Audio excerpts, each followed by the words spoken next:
বাঙালি খানায় সবাইকে স্বাগত জানাই। আপনারা তো অনেকভাবে আলু পটলের রসা রান্না করে খেয়েছেন। আজকে আমি এখানে পুরোনো দিনের পদ্ধতিতে আলু পটলের রসা রান্না করব মটর ডালের বড়া দিয়ে।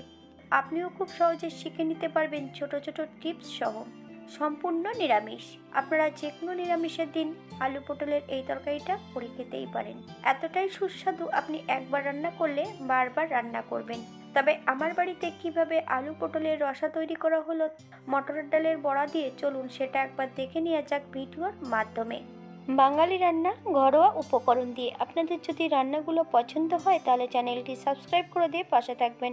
পাশে থাকা বেলটি বাজিয়ে দেবেন, নইলে নিত্য নতুন রান্নার নোটিফিকেশন পাবেন না।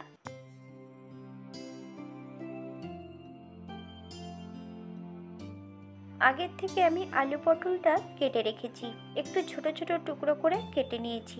তবে আপনারা আপনাদের পছন্দ মতন আলু পটলগুলো কেটে নিতে পারেন। 1 ঘন্টা আগে আমি বেশ কিছুটা মটরের ডাল ভিজিয়ে রেখেছিলাম। এই পর্যায়ে ডাল থেকে বেশ ভালো করে জল ঝরিয়ে নিয়েছি।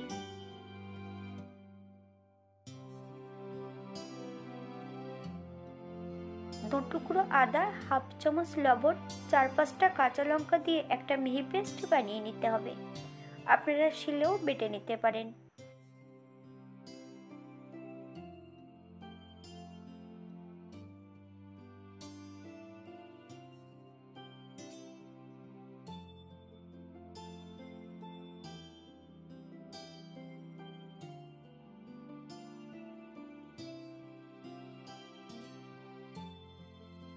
সম্পূর্ণ ডালগুলো একটা মিহি পেস্ট বানিয়ে নিয়েছি। এই পর্যায়ে একটা কড়াইতে বেশ কিছুটা সাদা তেল অ্যাড করব। তেল গরম হওয়া পর্যন্ত অপেক্ষা করতে হবে।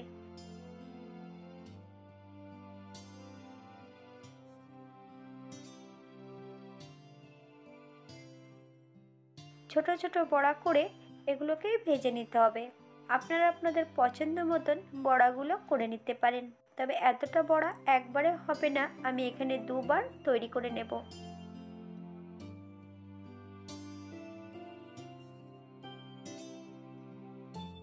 বেশ উল্টিয়ে পাল্টিয়ে বড়াগুলোকে বেশ ভালো করে ভেজে নিতে হবে।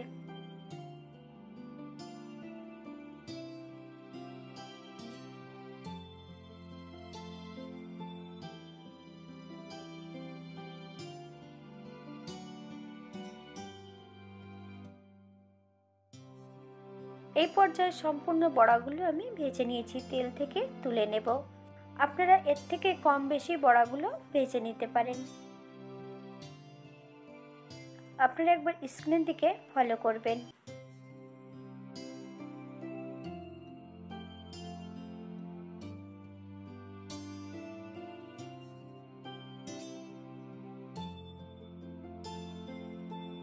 একই তেলে আমি আলুগুলোও ভেজে নেব। হাফ চামচ হলুদ গুঁড়ো আর হাফ চামচ লবণ দিয়ে বেশ আলুগুলোকে ভালো করে ভেজে নিতে হবে।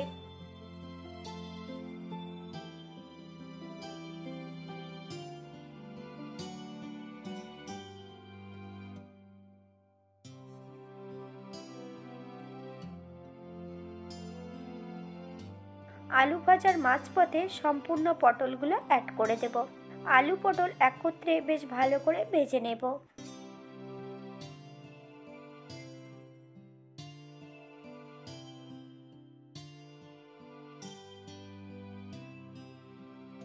অপর দিক থেকে একটা কড়াইতে বেশ কিছুটা সর্ষের তেল অ্যাড করেছি। তেল গরম হওয়া পর্যন্ত অপেক্ষা করতে হবে। ফোড়নে রেখেছি সাদা জিরে।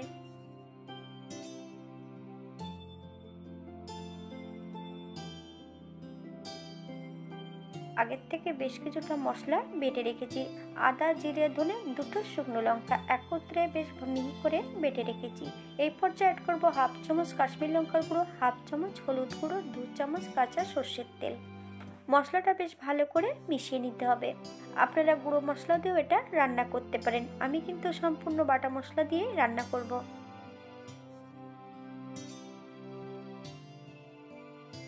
ফোড়ন থেকে সুগন্ধ বেরোলে সামান্য একটু হিং অ্যাড করব।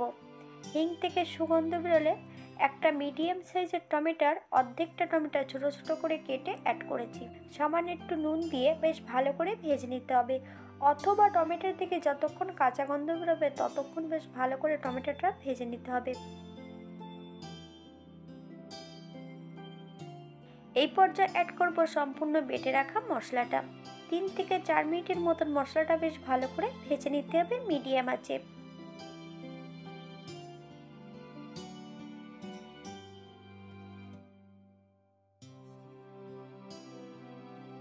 মশলা ভাজার এই পর্যায়ে অ্যাড করব মশলা ধোয়া বাটি থেকে সামান্য একটু জল।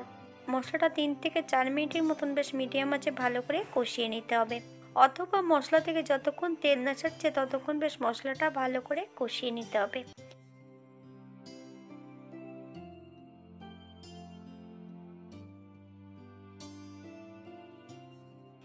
মশলা কষানোর এই পর্যায়ে সম্পূর্ণ ভেজে রাখা আলুগুলো অ্যাড করব। আলুটা যদি আগে অ্যাড করা হয় তাহলে কিন্তু আলুগুলো আগের থেকে একটু সেদ্ধ হতে থাকবে। এই পর্যায়ে অ্যাড করব জুই ঝাল। আপনারা জুই ঝালের পরিবর্তে গোটা গোলমরিচ হাফ ডাস্ট করে অ্যাড করতে পারেন।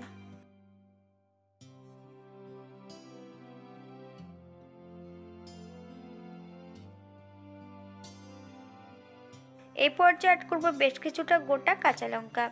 সম্পূর্ণ ভেজে রাখা পটলগুলো অ্যাড করব। সবজি সহ মশলা দিয়ে বেশ ভালো করে কষিয়ে নেব 4 থেকে 5 মিনিটের মতন মিডিয়াম আঁচে।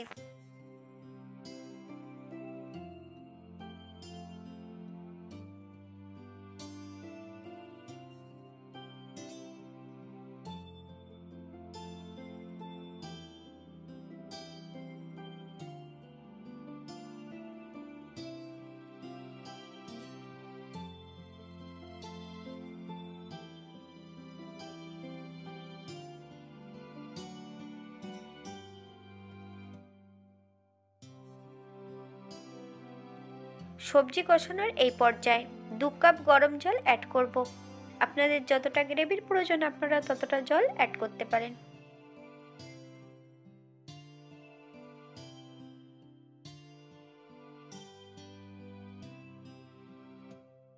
মিডিয়াম আঁচে 4 থেকে 5 মিনিটের জন্য ঢাকা দিয়ে রেখে দেব যাতে আলু সবজিগুলো সেদ্ধ হয়ে যায়।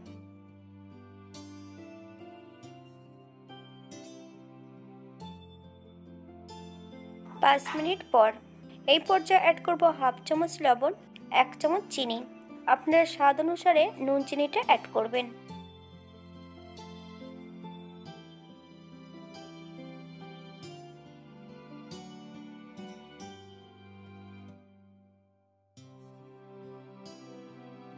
চুই ঝালটার অর্ধেকটা চুই ঝাল ভারী কিছু দিয়ে একটু চেপে অ্যাড করে দেব, কিন্তু গোটাটা যদি চেপে অ্যাড করা হয় প্রচণ্ড ঝাল হয়ে যাবে। এই পর্যায়ে অ্যাড করব ভেজে রাখা সম্পূর্ণ ডালের বড়াগুলো। মিডিয়াম আঁচে 2 থেকে 3 মিনিটের মতন বেশ ভালো করে ফুটিয়ে নেব। মিডিয়াম আঁচে 2 থেকে 3 মিনিটের মতন বেশ ভালো করে রান্না করে নিতে হবে।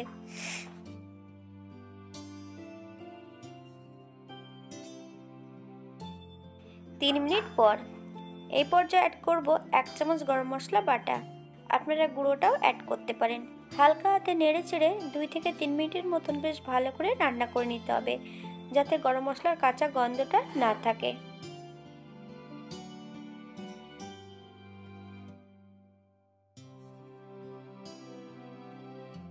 এই পর্যায়ে অ্যাড করব 2 চামচ ঘি। আপনারা যদি পছন্দ করেন তাহলে পরিমাণে বাড়িয়ে দিতে পারেন।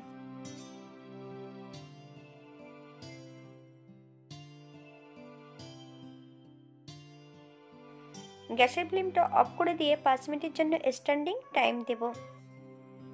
এটা দেখতে যেমন ভারী সুন্দর হয়েছে, এটা গরম ভাতে, রুটি, পরোটা সবকিছুর সঙ্গে অসম্ভব ভালো লাগবে। আপনারা যে কোনো নিরামিষের দিন এটা রান্না করতেই পারেন। যারা পেঁয়াজ রসুন খাবেন তারা অবশ্যই পেঁয়াজ রসুন অ্যাড করতে পারেন।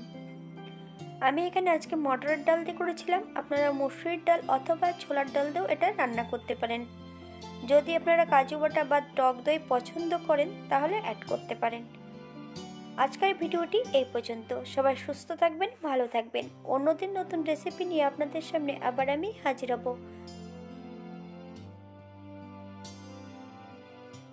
আজকের ভিডিওটি এই পর্যন্ত। সবাই সুস্থ থাকবেন, ভালো থাকবেন। অন্যদিন নতুন রেসিপি নিয়ে আপনাদের সামনে আবার আমি হাজির হব। নতুন ও পুরনো সকল বন্ধুদের অসংখ্য ধন্যবাদ ভিডিওটি দেখার জন্য। হাতে যদি সময় থাকে তাহলে একটা লাইক, কমেন্ট, শেয়ার করবেন।